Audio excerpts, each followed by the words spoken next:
Why don't your videos have a cool intro like everybody else on YouTube? I don't know. Just never thought about making one. That's why your videos suck. My videos don't suck. Who are you supposed to be anyways? I'm your worst nightmare if you don't make a cool intro video. Fine. I'll make a new YouTube intro. As long as you don't beat me up.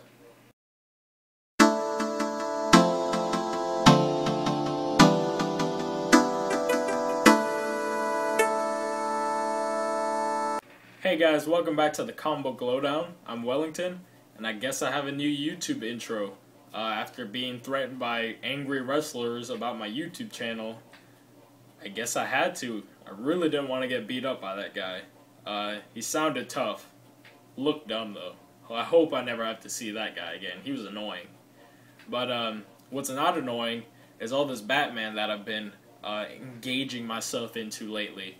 I just finished watching both Dark Knight Returns movies last night. The second one is absolutely phenomenal. I'd suggest watching it. I suggest watching both movies back to back. It only comes to about a runtime of 2 hours 30 minutes total between both movies. So it's like a regular live action movie that you'd get for at least for any comic book movie. Also, just there's so much action in that movie. The second part, Joker is great, even though at first I wasn't digging him. I wasn't feeling the Joker. I wasn't feeling his voice. But then it just grew on me as the movie went on. And Bruce Timm animated the Joker's movements very well. He definitely moves like he's insane. And there's this part, you know, the part where Joker's going through like the tunnel of love at the fair, and Batman's chasing him, and he's like shooting all of these people. And this happens in the book as well. So if you haven't read the book or seen the movie, I'm sorry. But anyways, when Joker's going through the tunnel of love and he's shooting all those people, they really make Joker's movements with the gun just really crazy. He's radical with the gun. He's not shooting it properly. He's 1 minute he's shooting it like this, and then he's like this, and it's just crazy fun, crazy good movie. They did such a good job. Superman is awesome. Batman's awesome. Carrie Kelly's awesome. Everybody's awesome in this movie, and I love it. That's why I'm wearing the Batman shirt. This is gonna be a full Batman day, because what I got for you guys is another Batman Joker story. This is Batman the Killing Joke, and I have the deluxe edition hardcover of this, and this is written by Alan Moore or by Brian Bolland. And if you guys don't know this story, I definitely, just right off the bat, suggest you go out and get it for yourself, because it's very important into the Batman history. It's very crucial and very it's a big part of Batman, and I think that anything that's a really big part of Batman is worth a read whenever you can get the chance to. But just let you guys take a look at the cover, very famous cover, and I take off the cover since I got the hardback. Put that over there, and we got this awesome yet hard to see in some light this image right here of Batman and Joker and a bunch of haws. So I wonder what that's about. I do know what it's about, and we'll get to it in a little bit. So anyways, this story is absolutely awesome. Alan Moore did such a great job in writing this story. He had a great idea, and that idea definitely stuck throughout Batman's history. I think now with New 52, it's this story is out of continuity, since Batgirl, Barbara Gordon, as we know, is walking, and you know, she has use of her legs again. And as you'll find out in this story, Joker actually shoots Barbara unexpectedly. He shoots Barbara through her like her lower half, and it goes through her spine and it paralyzes her. So then she becomes Oracle, and then for years she was Oracle after being Batgirl. But now she's Batgirl in New 52 again. But in this story, that happens, and it's a very scary scene. And just Joker's plot throughout this whole thing is just, he's got this one simple thing that he wants, and he goes through all this trouble to torment everybody's lives to get to that one point. And here's the page where he shoots Barbara Gordon. You see the art by Brian Bolland is absolutely phenomenal. He puts a lot of expression in the characters' faces, as you see in Barbara's face right there. There's other pages, just everything's very intense, very crazy. But this story is even deeper than that. This story gives the origin, or at least an origin, for the Joker. And it's a very sad origin, as you might expect, coming from a complete psychopath. So, what happens is that Joker, they never give you his name, and Joker even says at one point in this that he picks his own origin. Sometimes he remembers it one way, sometimes he remembers the past another way. So that's why I say it's an origin story for Joker, but it's not necessarily the origin story. Or you might take it as it is the origin story. Alan Moore definitely leaves a lot of things open for your own interpretation in this book. It's not very cut and dry in some points, in some more dense context. It's not very cut and dry. But anyway, so the story that we get, the origin that we get for the Joker in here, is that Joker, again, we don't get his name, so I'm just going to call him Joker. He's an aspiring comedian that he's not very good at comedy, and he really needs to make money so he can move him and his pregnant wife of, I think it was 6 or 8 months, anywhere in that range. His wife is pregnant, and he really wants to move out of the bad neighborhood that they're living in so he can raise his child with a good life. And he's trying so desperately, and you see that he's really trying, and he's really having a tough time with everything, and it's just really weighing down on him because he had just quit a great job as a lab assistant in a chemical factory that paid very good money, but he quit that job to become a comedian because he thought he had talent, and then turns out that he's not as funny as he thought, and so he's getting booed off stage, and he's not making very much money for his family. But his wife is there the whole time, just encouraging him, telling him that we'll get through this no matter what, I'm not gonna leave you, and just giving him the strength that he needs. Of course, that doesn't go all the way because as a result of not making too much money, Joker goes to the mob, and he is like, I can help you guys do this one crime, just this one crime, and as long as I get paid, I can help you guys do it. And the mob is okay to let him in because they need to go through his old chemical factory, which he used to work at. They need to go through that area to get to where they really want to commit their crime at.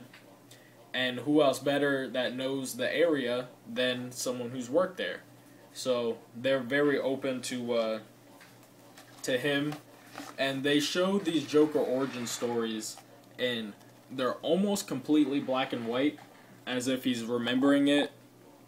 So they definitely distinguish the memories to what's happening presently, except there's some I think it might just be anything that's red. Anything that's red is colored in red. So you have the lobster that's red, you have shrimp that's red. Oh, actually, I don't think that's lobster, but that doesn't matter. And then you also have the Red Hood. So,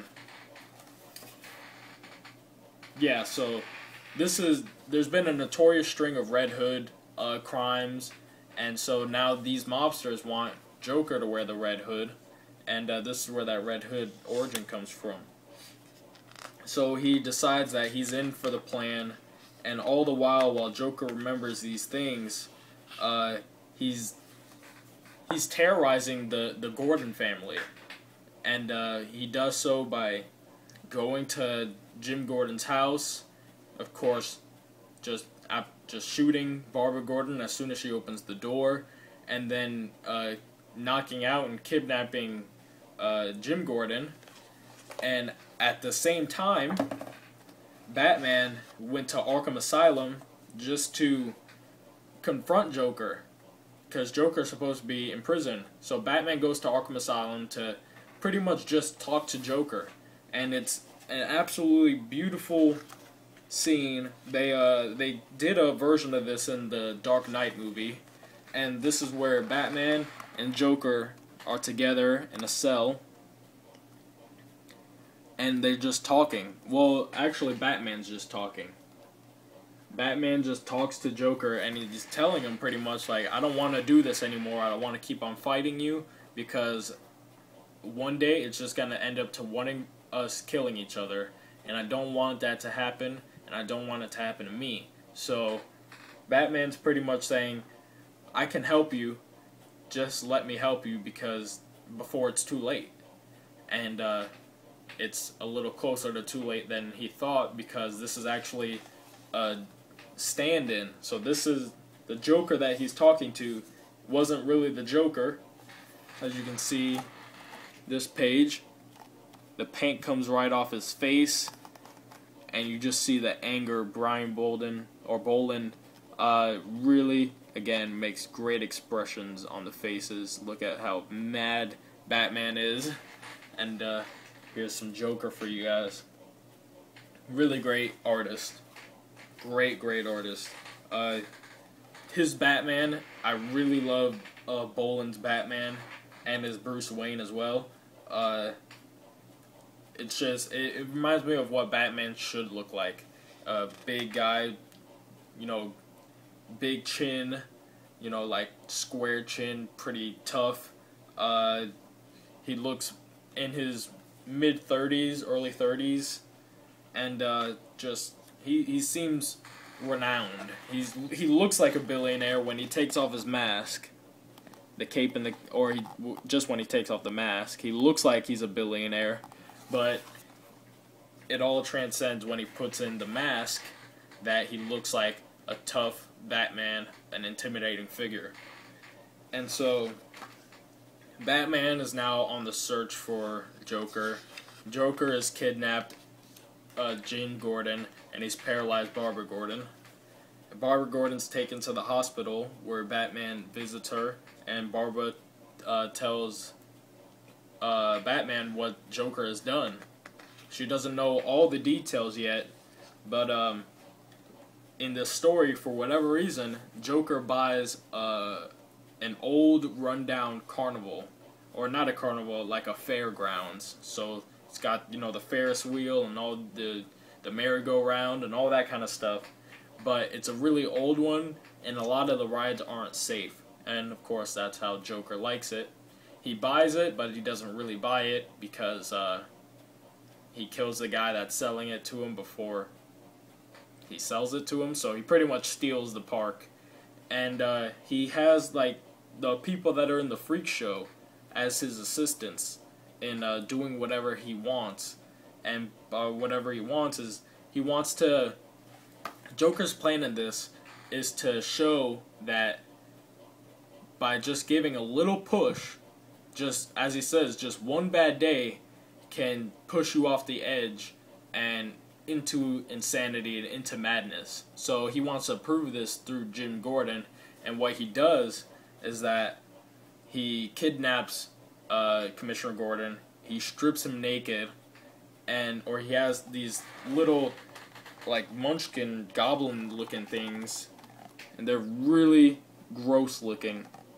He has them strip him naked, and they push him around with, like, cattle prongs, you know, the things that they shock cows with to like herd them. He makes Jim go through this ride that goes through like a tunnel, and in the tunnel are just pictures of Barbara Gordon that Joker took. Joker took a bunch of pictures of Barbara naked after he shot her, and he posted big stills of these pictures all throughout the ride in an attempt to make Jim crazy. As you can see in this here, this middle, and it's absolutely insane. Joker is really trying to push Jim Gordon over the edge just to prove his point. And as another favor, or another thing that he does, he gives Batman almost like a ticket to the fair so he can witness everything and witness the fact that he was right and that he's not as different from everybody else as everybody else likes to think. But his plan then fails, and we get a little more origin on what actually happens. The crime that Joker was going to commit and the mob was going to commit, it just went awry. There was security, and the security guards shot and killed the two mobsters that Joker was working with, and Joker ended up falling into almost like a river of chemicals that then eventually changed Joker into what he is today. With that panel right there, amazing panel. And after that, we get Batman arriving to the fair, and pretty much a fight and a hunt ensues for Joker. And his plan didn't work, like I said. Jim Gordon is still sane, but definitely mad. But he tells Batman to bring Joker in by the book. Like, no overpowering Joker, no cruel and unusual punishment, none of that kind of stuff. No brutality. Batman can't brutalize Joker. He can only bring him in by the book, just so Jim can prove Joker a point that the book and sanity does still work. Their way works, and not Joker's way. So Batman hunts for Joker so he can bring him in. Joker's got booby traps all throughout the ride, and they get in a fight. And Joker, he's not very much of a fighter, but he fights dirty. So he always uses weapons. He always uses dirty tricks. Like, this is another one of my favorite panels right here, where Joker actually pokes holes, like he pokes the eye holes of Batman's mask and pulls his mask down. So, you know, you wonder why a lot of guys don't do that. And so Batman can't see at this point. He hits him over the head with like a block of wood. And then he goes to stab him, and then Batman just catches his arm and knocks him right out the window. And then here's where things start to get weird, and not necessarily weird, but where it's open to interpretation. Again, Alan Moore definitely did not leave this cut and dry story. And this starts right here, where Joker pulls a gun on Batman. Turns out that there's just a click, click, click flag. And Joker goes into this sad sob story about, you know, why don't you just beat me up like you're going to, just do whatever. And Batman then explains to him again, like, I don't want to do this, I want to help you. And then Joker just says, you know, it's too late for that. We've already been too far together, we've already done too much against each other that we can't go back from it now. And then he said that all of this stuff reminds Joker of a joke that he heard. And it's about two crazy guys and walking, or they're escaping prison, these two lunatics. Or they're escaping the lunatic asylum is what Joker says it is, not a prison. And the whole joke, it's a pretty good joke. And Joker's cracking up over it. And then here's where it gets weird. is that then Batman joins Joker in laughing.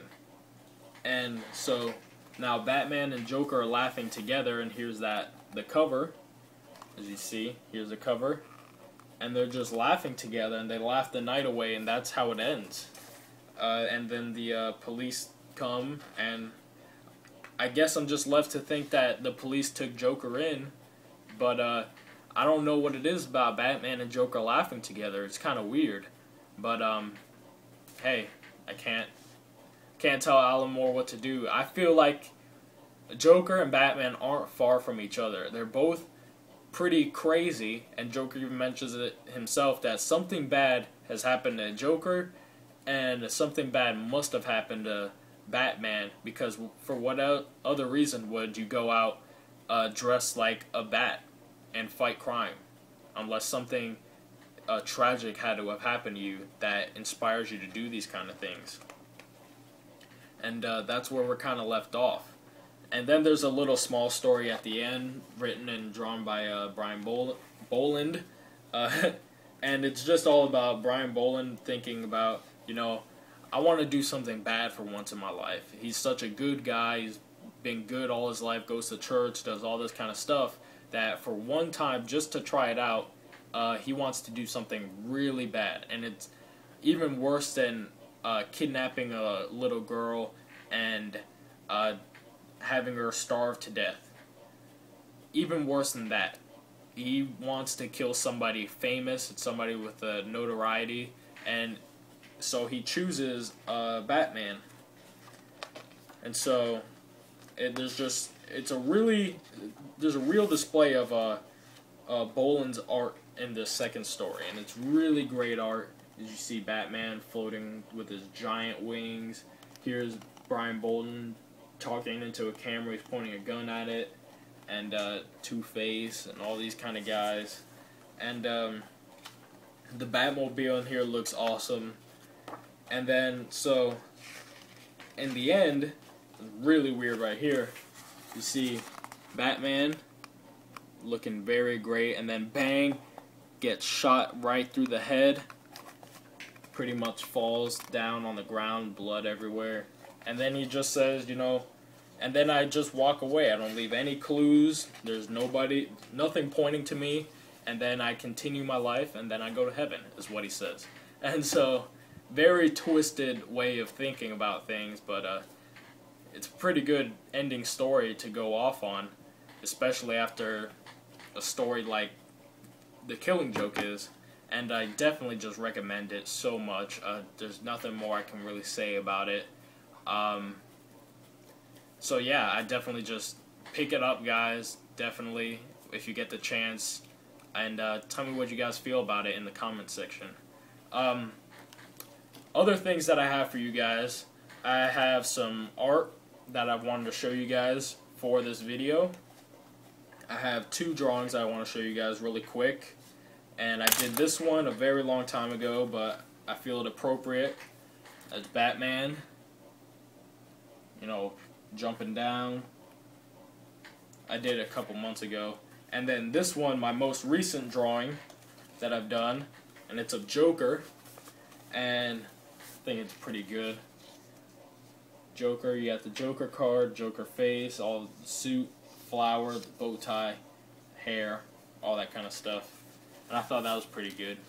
But on the topic of art, I want you guys, and I'm going to link his Facebook down in the description, but if you guys can, check out Benjamin Tapia. Again, I'll link his Facebook down. He's amazing artist. Absolutely amazing artist. His art is very inspired by Todd McFarlane, who's he's the artist for Spawn.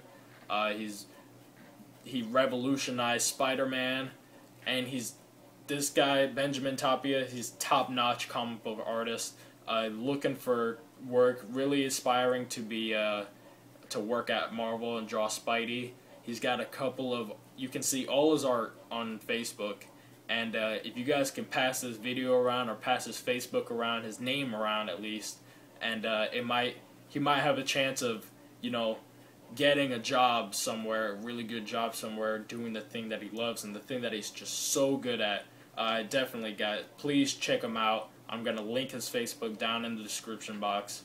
And that's my video for you guys. I'm Wellington signing off the Comic Book Lowdown, and I'll see you guys next time.